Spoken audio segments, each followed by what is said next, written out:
Sir William Sear. Thank you. Thank you very much, Mr. Chairman.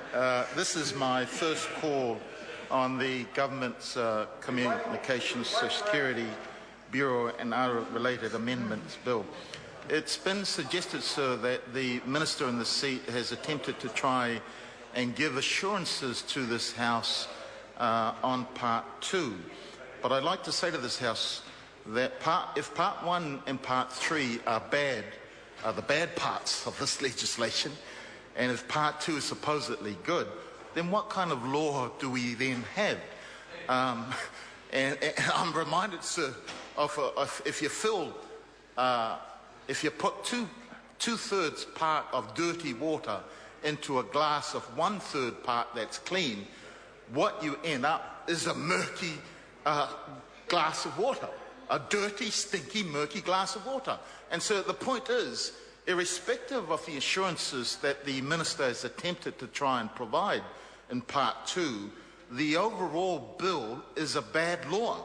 And I think that's the message that New Zealanders have received from this particular government, that the result of this bill is one full dirty, stinky glass of water, or bad law. So even though Part 2 might be considered as having some merit, small as it may have, the fact remains that overall this is bad law. And I think, sir, the indication by protests in the last week or so up and down this country surely should give some indication to this government about the strong views that New Zealanders have.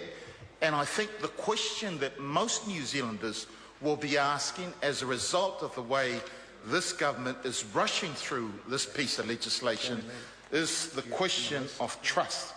Can the people of New Zealand trust the way this government is dealing with this spy legislation? Can the people of New Zealand trust this government, period?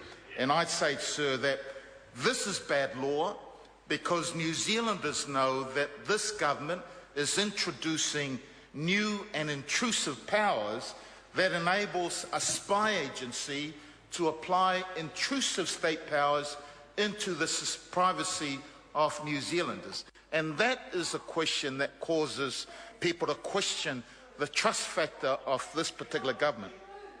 Look, New Zealanders, consider the significance of the personalities who have come out publicly and openly in opposition to the way this government has dealt with this. From 90 Mile Beach up north to the Invercargill. Mayor of Dunedin. Oh, look, it's easy.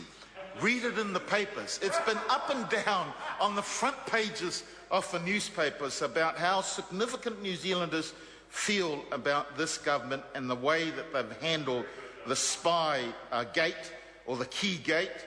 Part 2, sir, Section 5, it talks about the appointment of Inspector General in the Deputy Spy Agency.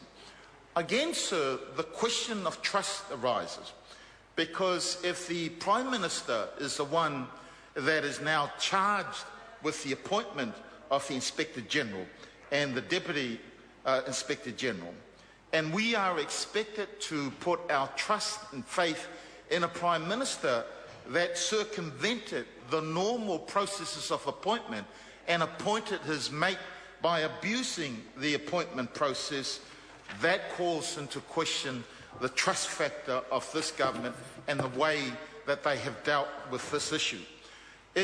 My colleague Phil Goff talks about Part 2 moving cautiously and marginally.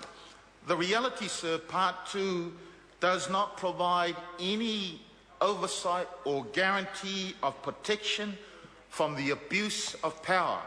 There is no trust established by simply saying that the Inspector General is going to be appointed by the Prime Minister.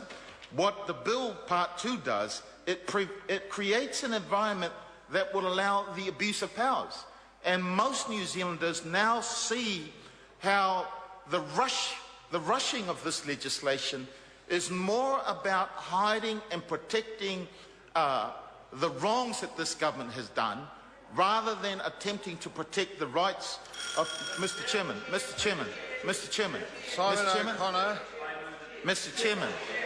David Clark. And